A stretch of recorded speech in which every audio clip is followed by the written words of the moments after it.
말씀 같이 보겠습니다. 시편 128편입니다. 시편 128편 우리 1절부터 6절까지 짧은 시지요. 전체가 1절부터 6절까지 되어 있는 그런 시인데요. 우리 시편 128편을 우리 한 절씩 우리 돌아가면서 우리 교독하도록 하시겠습니다. 우리 다 찾으신 줄 알고 우리 앞에도 나와 있습니다. 우리 함께 우리 한 절씩 교독할 때 제가 먼저 1절 읽겠습니다. 여호와를 경외하며 그의 길을 걷는 자마다 복이 있도다.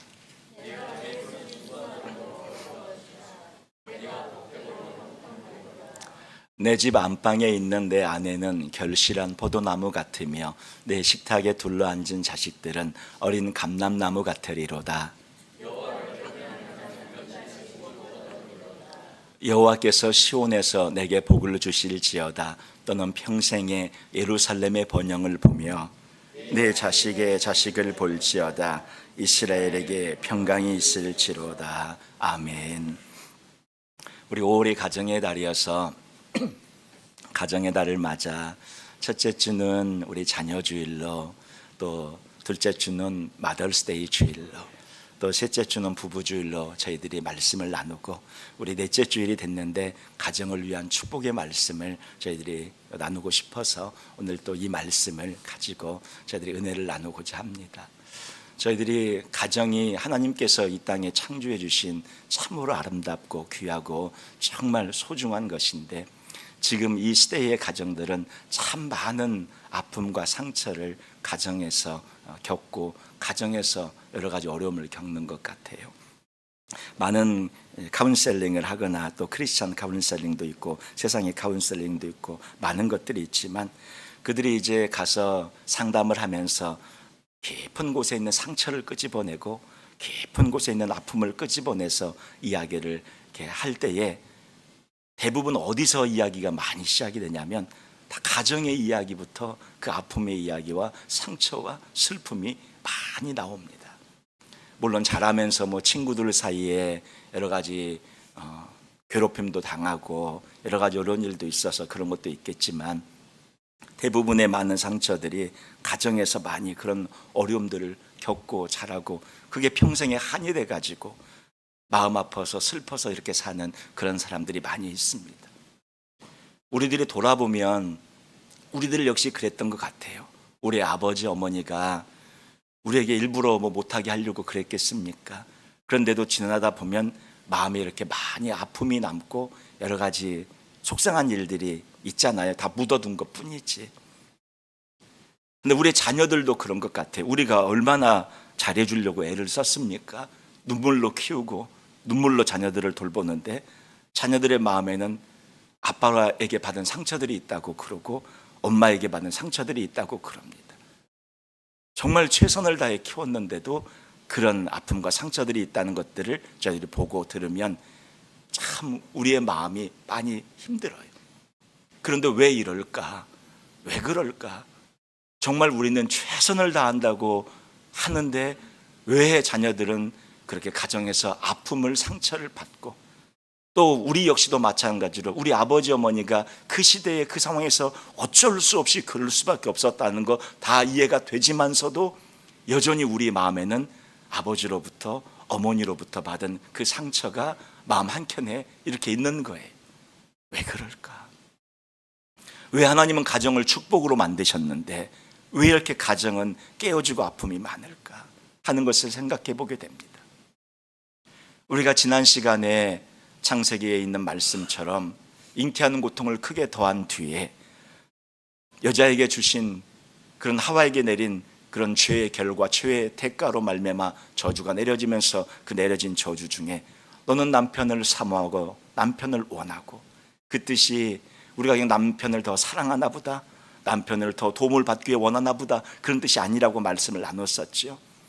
남편을 자기 마음대로 지배하고자 하는 그런 마음들, 내 손아귀에 남편을 이렇게 마음대로 하고 싶은 그런 마음들, 그런 것들이 하나님의 저주 가운데 내려져 있었기 때문에 그렇게 하고 싶지 않음에도 불구하고 아내들은 자기도 모르게 남편을 내 손에 내 마음대로 컨트롤하고 조종하고 싶고 내 마음대로 이끌어가고 싶은 그런 상황이 되어져 버리고, 남편은 한없이 아내를 사랑하고 위해서 축복하고 주고 그렇게 살고 싶은데 어느 순간 보면 다스리는 거에, 어느 순간 보면 지배하는 위치에, 어느 순간 보면 폭력과 또 언어 폭력과 심한 마음의 어떤 그런 것들을 행하고 있는 자기의 모습을 남편들도 나중에 보게 되어진다는 것이죠.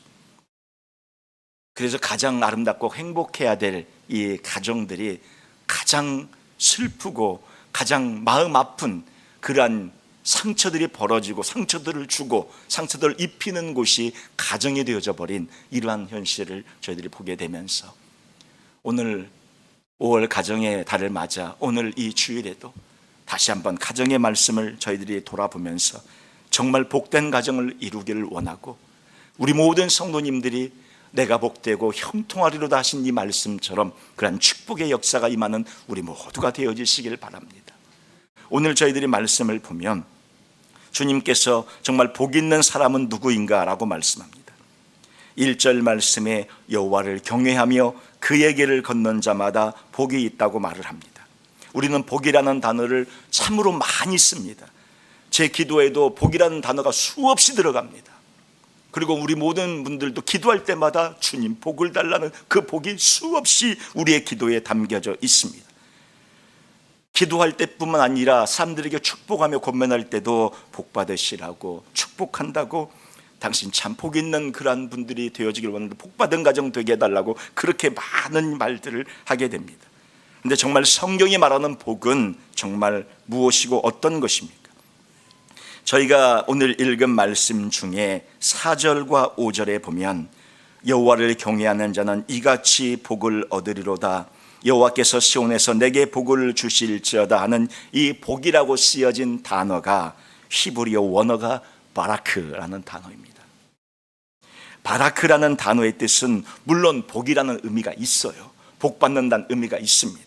그런데 그 단어의 뿌리 어원에 정말 깊이 있게 들어가 있는 뜻의 의미는 무릎 꿇다라는 것입니다. 엎드리다라는 것입니다. 우리가 산상수훈을 살펴보면서 그 말씀의 의미를 가지고 산상수훈을 저희가 나누면서 은혜를 나눈 적이 있습니다. 아직 지금 중간에 해나가고 있는 중이에요. 성경은 말합니다. 진짜 복은 하나님 앞에 엎드리는 사람이 진짜 복된 사람이다. 참 이상하지 않습니까?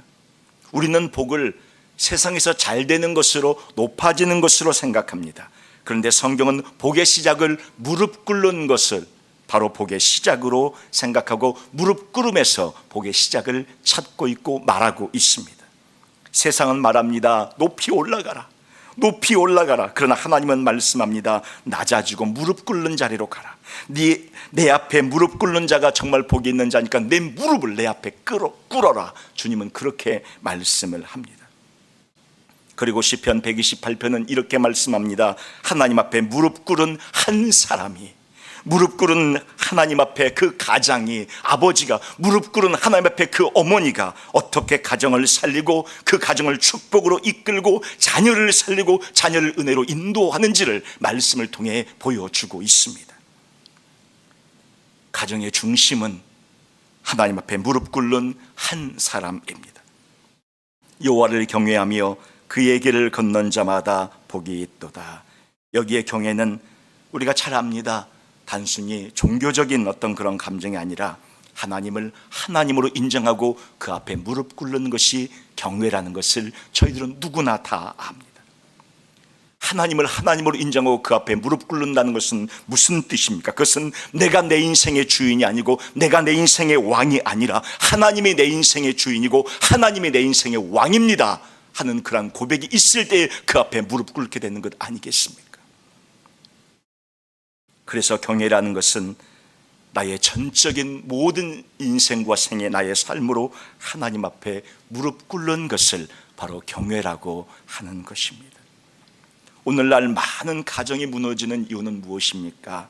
돈이 없어서가 아닐 것입니다. 건강을 잃어서가 아닐 것입니다. 전부가 다 자기가 왕이기 때문에 가정이 다 무너지고 있습니다.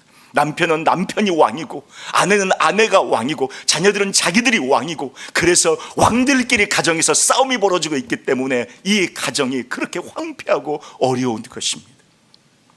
남편도 자기 뜻대로 하려고 하고, 아내도 자기 뜻대로 하려고 하고, 자녀도 자기 뜻대로 하려고 합니다. 엄마는, 아빠는 그런 것도 몰라. 그러면서 자녀들은 엄마 아빠를 무시합니다.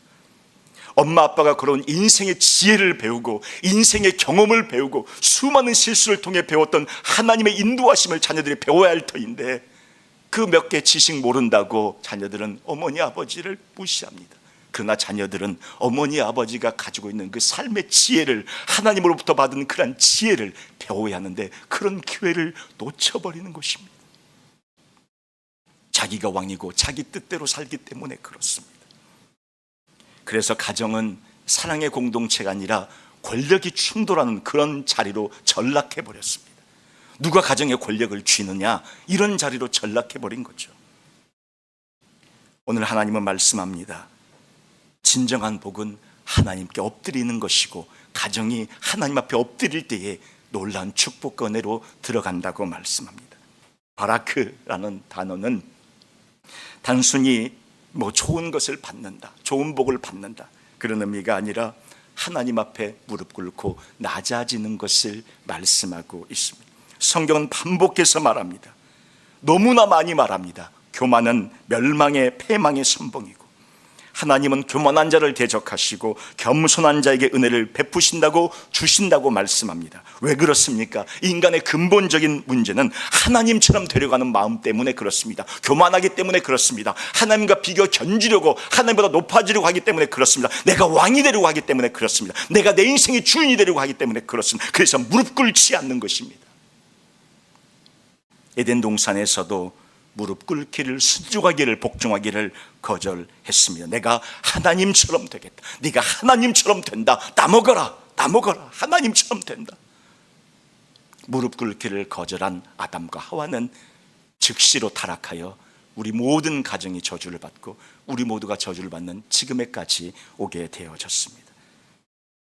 관계가 깨지고 평안이 깨지고 가정이 깨지고 땅이 저주를, 온 우주 만물이 저주를 받았습니다. 그것의 그 근본적인 원인은 하나님 앞에 무릎 꿇기를 거절했기 때문에, 순종하기를 거절했기 때문에 온 것입니다. 그러므로 진정한 복의 회복은 어디에서부터 오겠습니까?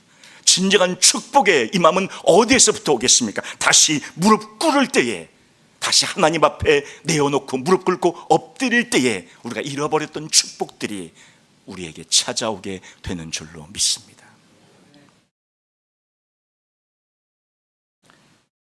무릎 꿇는 자가 세상에서 가장 강한 자입니다. 우리가 볼 때는 가장 약해 보이는 것 같잖아요. 하나님 앞에 무릎 꿇는 것이기에 그 무릎 꿇음은 하나님의 보좌를 움직입니다. 무릎 꿇음은 하나님의 손길조차도, 하나님의 진노의 손길조차도, 하나님이 멸망하시고 작정한 그러한 손길조차도 하나님 앞에 무릎 꿇고 나오는 그 무릎 꿇음은 하나님의 마음을 움직이시고 변화시킵니다. 이 세상에서 가장 강한 것은 무릎 꿇음입니다.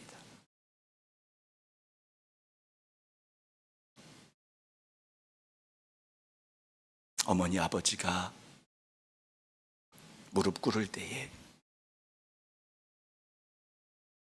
그 자녀가, 그 손자 손녀가 약을 한 주먹을 주고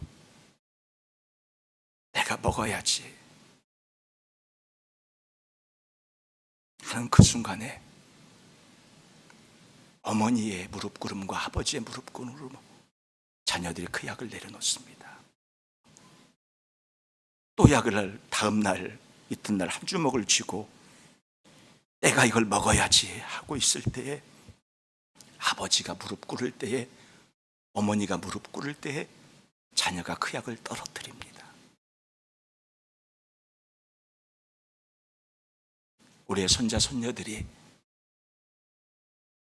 우리는 영적인 세계에서 내가 무릎 꿇는 것이, 내 아버지가 무릎 꿇는 것이, 어머니가 무릎 꿇는 것이 아무것도 아닌 일처럼 느껴지고 무기력한 것처럼 느껴지고 아무 일도 일어나지 않는 것처럼 느껴지는데 실제로는 어마어마한 영적인 전쟁이 벌어지고 있습니다.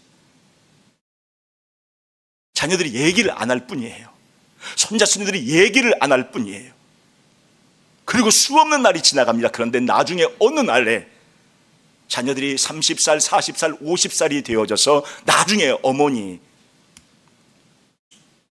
내가 중고등학교 다닐 때 아셨습니까? 제가 대학에 다닐 때 아셨습니까? 그러면서 고백하는데, 그때 제가 기숙사에서 약을 한 주먹을 쥐고 들었다 놨다를 얼마나 많이 했는지 아십니까? 우리 어머니 아버지는 그것도 모르고 그런데 기도했던 거예요. 무릎 꿇었던 거예요. 하나님 앞에 그냥 무릎 꿇고 하나님 앞에 기도하면서, 하나님 맡깁니다, 나의 자녀가 아니라 하나님의 자녀에게 하나님께 맡깁니다 하면서 무릎 꿇고 그저 맡기고, 그런 기도를 날마다 습관적이건 날마다 어쨌건 간에 주 앞에 무릎 꿇고 기도하며 무릎 꿇고 기도하며 무릎 꿇고 기도했을 때에 그 영적 전쟁이 벌어지고 있는 현장에서 그 아버지의 기도를 하나님이 쓰셔서 약을 떨어뜨리게 만들고, 어머니의 기도를 사용하셔서 그 들고 있는 것들을 손에 떨어뜨리게 만드는 그런 역사가 펼쳐지고 있었다는 거예요.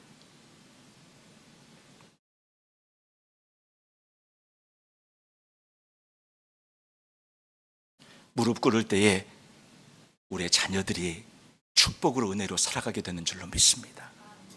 나중에 얘기할 거예요. 나중에 자녀들이 얘기합니다. 어머니, 아버지, 제가 그때 그랬었습니다. 근데 우리가 돌아보면 그때 우리가 기도하고 있었거든요. 우리가 기도하고 있었거든요.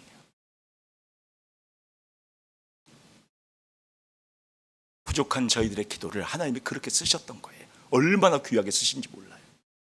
자녀들의 생명이 왔다 갔다 하는 순간이 우리는 몰라요. 우리는 모르는데 생명이 왔다 갔다 하는 순간에 우리의 무릎 꿇음을 통해서 자녀들의 생명을 보호하시고 지켜주시고 살려주셨던 거예요. 이렇게 중요합니다. 이렇게 어마어마합니다.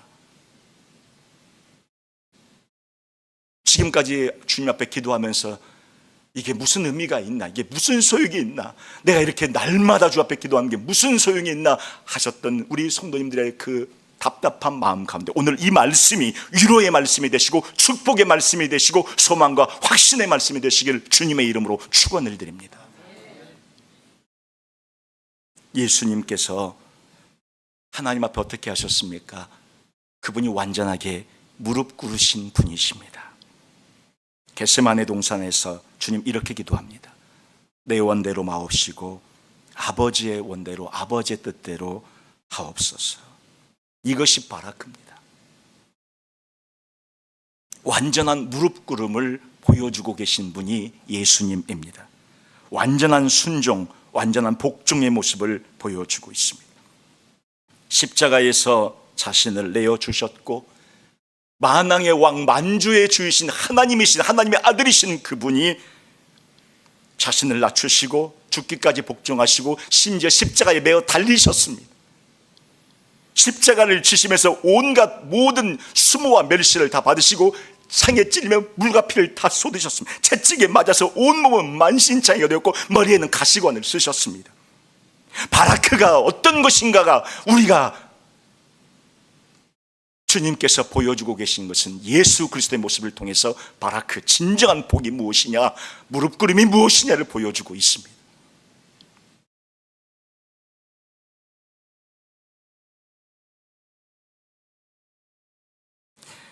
예수님께서 왜 이렇게 십자가를 지셨습니까? 우리의 죄 때문입니다.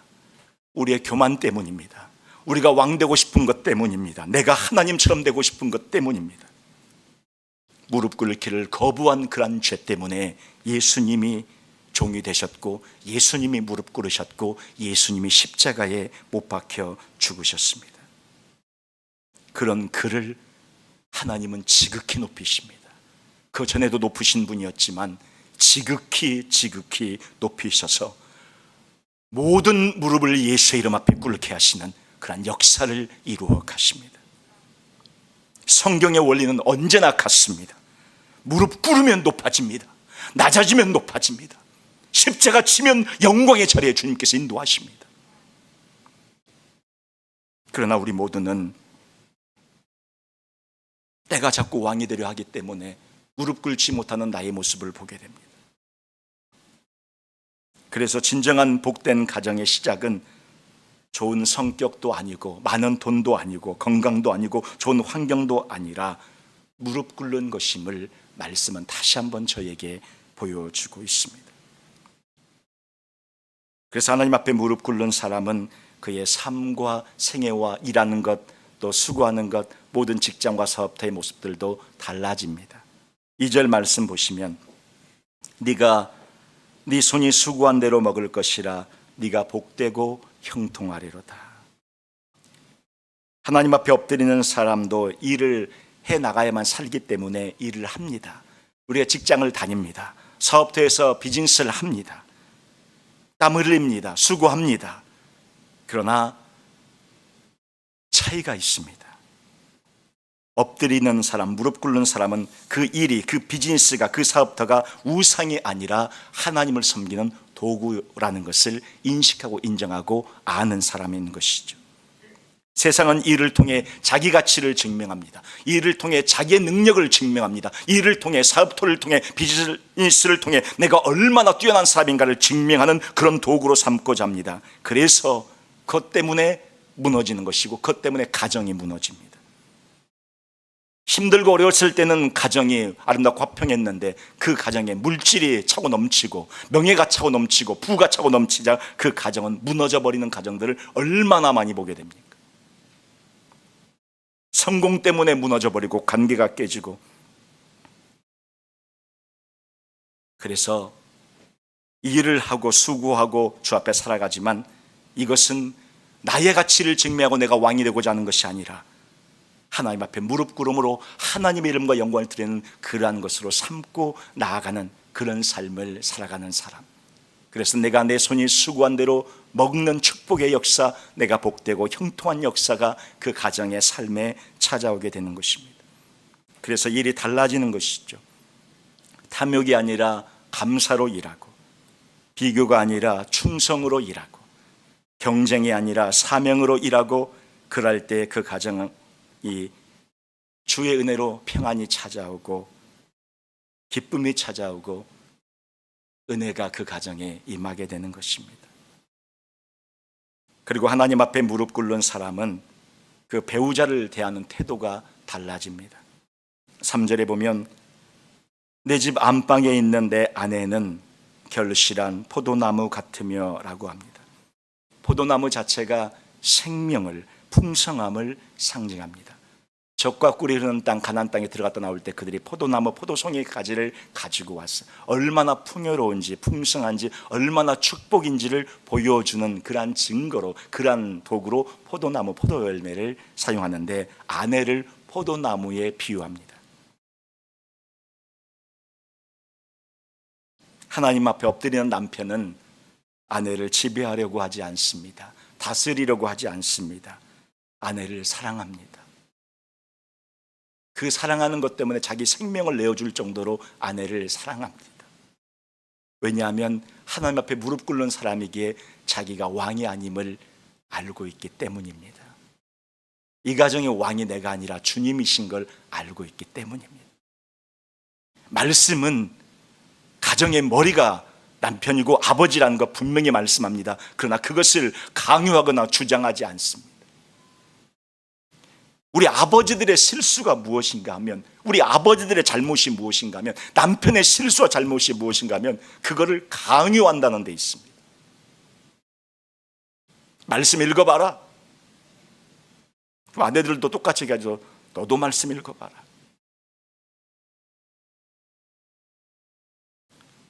하나님 앞에 무릎 꿇는 사람은 압니다.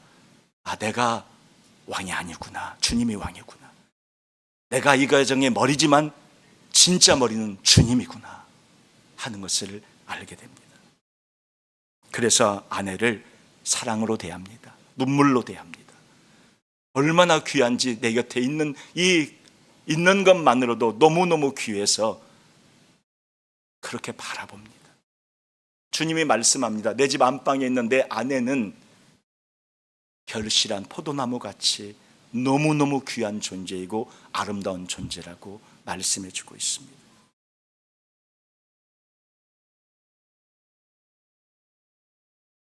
교만한 사람은 부부관계에서도 그 교만이 그대로 드러납니다. 죽지 않은 사람, 무릎 꿇지 않은 사람은 부부관계에서도 그 교만이 그대로 드러나서 상대를 통제하려고 합니다. 그러나 하나님 앞에 무릎 꿇는 사람은 상대를 축복하며 살려냅니다. 존중합니다. 기다립니다. 품습니다.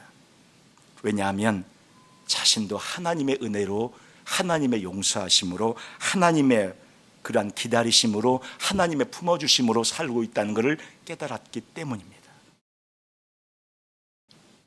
가정이 무너지는 가장 큰 이유 중에 하나는 상대방을 내 마음대로 바꾸려고 하기 때문입니다. 그러나 하나님 앞에 엎드리는 사람은 먼저 자신이 주 앞에 깨어지고 부서져 있기에 그 깨어짐 속에서 상대방을 바꾸려 하지 않습니다. 그대로 사랑하며 존중합니다. 그래서 내 안에는 결실한 포도나무 같은 이러한 축복의 열매들을 더욱더 맺혀가게 되는 것입니다. 그리고 하나님 앞에 무릎 꿇는 사람은 자녀들이 축복을 받습니다. 여기 보시면 내 식탁에 둘러앉은 자식들은 어린 감람나무 같으리로다 말씀하는데, 감람나무는 참으로 오래 갑니다. 감람나무는 깊게 뿌리 내립니다. 감람나무는 생명의 역사가 펼쳐집니다. 그리고 감람나무는 수많은 감람류를 비롯해서 많은 사람들을 유익하게 하고 많은 사람들을 살려냅니다. 바로 이러한 축복이 자녀들에게 내려갑니다. 그래서 우리가 무릎 꿇어야 됩니다. 남편들이 무릎 꿇어야 되고 아버지가 무릎 꿇어야 합니다.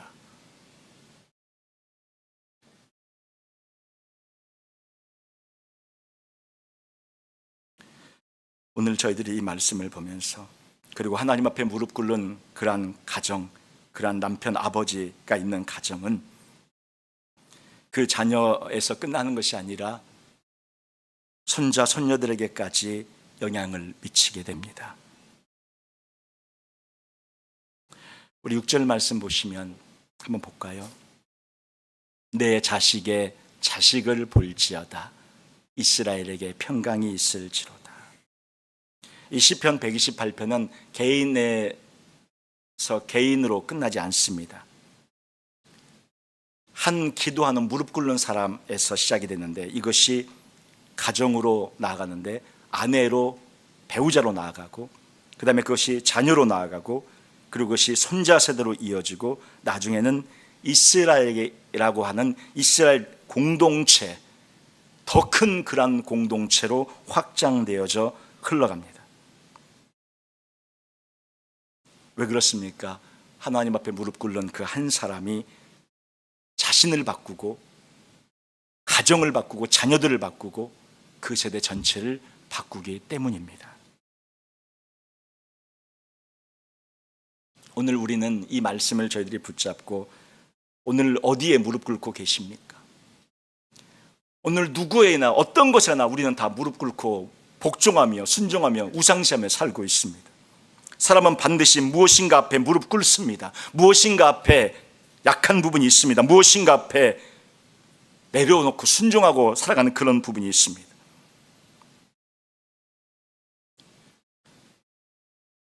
그 모든 것을 이제 다 내려놓고 주님 앞에 무릎 꿇는 저희들이 되어지시기를 주님의 이름으로 축원을 드립니다.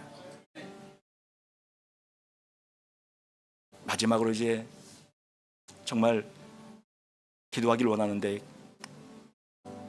복은 단순히 많이 갖는 것이 아닙니다. 하나님 앞에 내려놓는 것이 복입니다. 무릎 꿇는 것이 복입니다. 진정한 복이 그거라고 말씀하고 있습니다. 우리는 누구 앞에 무릎을 꿇고 있습니까? 자녀입니까? 하나님 앞에 무릎 꿇을 때 자녀가 잘 됩니다. 자녀에게 무릎 꿇으면 자녀가 더 되지 않습니다. 우리가 하나님 앞에 무릎 꿇을 때에 그 자녀들이 죽음의 순간에서 우리의 기도로 살아납니다. 우리가 누구 앞에 무릎을 꿇고 있습니까? 세상입니까? 욕망입니까? 명예입니까? 자기 자신입니까? 아니면 하나님입니까? 참된 복은 높아지는 데 있지 않습니다. 참된 복은 하나님 앞에 엎드리는 데 있습니다. 복된 가정은 완벽한 가정을 복되다고 말하지 않습니다. 복된 가정은 하나님 앞에 무릎 꿇는 사람이 있는 가정이 정말로 복된 가정이라고 말하고 있습니다. 그 가정에는 십자가가 있고 감사가 있고 회복이 있고 자녀들의 축복, 손자손들의 축복까지 이어지는 그런 복의 역사가 있습니다. 세상은 강한 사람이, 건강한 사람이, 돈 많이 버는 사람이 가정을 지킨다고 말하지만 성경은 그렇게 말하지 않습니다. 하나님 앞에 엎드리는 사람, 무릎 꿇는 사람이 내가 잘되고 형통하리로다, 주님이 말씀합니다. 그런 복의 역사가 우리에게 있기를 간절히 우리 사모하면서, 주님, 제가 이제부터 엎드리겠습니다. 제가 이제부터 무릎 꿇겠습니다. 아버지에게 주신 사명이 무릎 꿇는 사명입니다. 어머니에게 주신 사명이 무릎 꿇는 사명입니다. 다른 그 어떤 사명보다 다시 오늘 이 시간, 주님, 제가 무릎 꿇는 사명을 다시 회복하여 내 가정을 무릎으로 세우고 무릎으로 살아가겠습니다. 그렇게 고백하는 우리 모두가 되게 해달라고 이 시간 합심해서 함께 주님 앞에 잠깐 같이 기도하겠습니다. 거룩하신 아버지 하나님, 무릎 꿇는 사람이 되게 하여 주옵소서. 그래서 이 축복이 우리에게 임하게 하여 주옵소서. 아버지 하나님, 가정을 살리기 위해 몸부림을 쳤지만 무릎 꿇지 못했습니다. 다른 것들로 가정을 살리는 줄 알고 수많은 것들을 했지만 정작 가장 중요한 무릎 꿇지는 못했습니다. 또 주님, 무릎을 꿇어왔지만 그것이 저 하늘에서 어떻게 영적으로 전쟁을 하고 있는지, 어떻게 자녀들을 살리고 있었는지를 몰랐습니다. 주님, 저희들이 더 무릎 꿇어 깨어 기도하며 영적 전쟁을 감당하며 우리 자녀들의 생명을, 손자손들의 생명을 저 악의 원수로부터 지켜내며 보호하는 그런 영적 전쟁을 무릎 꿇음으로 감당하는 저희들이 될 수 있도록 하나님 역사하여 주시옵소서. 저희들이 무릎 꿇겠습니다. 저희들이 기도하겠습니다. 가정을 위해 기도하며 무릎 꿇고, 하나님 앞에 무릎 꿇고 내려놓고, 나의 인생 전체를 무릎 꿇고 내려놓고, 주님, 내가 왕이 아니라 하나님이 내 인생의 왕이며, 내가 주인이 아니라 하나님이 나의 인생의 주인이며, 하나님이 나의 모든 것이라는, 예수님이 나의 모든 것이라는, 성령님이 나의 모든 것이라는 그런 고백을 하며 살아가는 저희들이 될 수 있도록 하나님 역사하여 주시옵소서. 주님, 저희들을 불쌍히 여겨주시고 긍휼히 여겨주시옵소서. 살려주시옵소서. 다시 한번 기회를 주시옵소서. 주님, 저희들이 무릎 꿇을 수 있는 은혜의 은총을 허락하여 주시옵소서. 아버지 하나님, 저희들을 불쌍히 여기시고 긍휼히 여기시고 살려주셔서 다시 주 앞에 무릎 꿇기로 작정하며 무릎 꿇기로 다짐하며 나아가는 저희 모두가 되게 하여 주시옵소서. 그래서 깨어진 가정이 살아나게 하시고, 아버지, 깨어져 버린 그런 부모와 자식 간의 관계가 회복되게 하시고, 자녀들끼리 깨어져 버린 그런 관계가 회복되게 하시고, 하나님, 배우자와 깨어져 버린 그런 관계들이 다시 회복되는 역사가 일어나게 하여 주시옵소서. 거룩하신 주님, 은혜로 함께 하시고 은초로 역사하시고 성령님이 도우시며 성령님이 축복하시는 아름답고 귀한 역사가 있게 하여 주시옵소서. 아버지 도와주시옵소서. 아버지 도우시고 함께 하여 주옵소서. 살려주시옵소서. 불쌍히 여겨주시옵소서. 긍휼히 여겨주시옵소서. 주여, 아버지 주옵소서.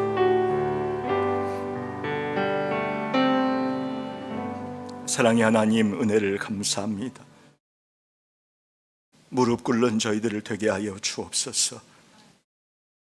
주님 앞에 주님이 나의 왕이고 주님이 나의 주인 되심을 고백하며, 내 인생의 주인이 우리 하나님이시고 예수님이심을, 성령님이심을 고백하며 내려놓고 무릎 꿇는 저희들을 되게 하여 주옵소서.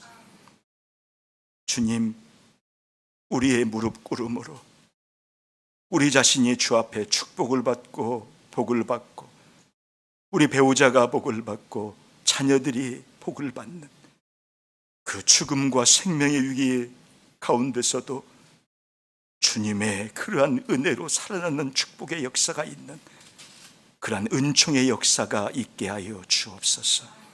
주님, 무릎 꿇기로 다짐하는 우리 모두 위에 주님의 긍휼하심과 불쌍히 여기심의 은총의 역사가 임하여 주시기를 간절히 바라고 원하옵고 예수님의 이름으로 기도하옵나이다. 아멘.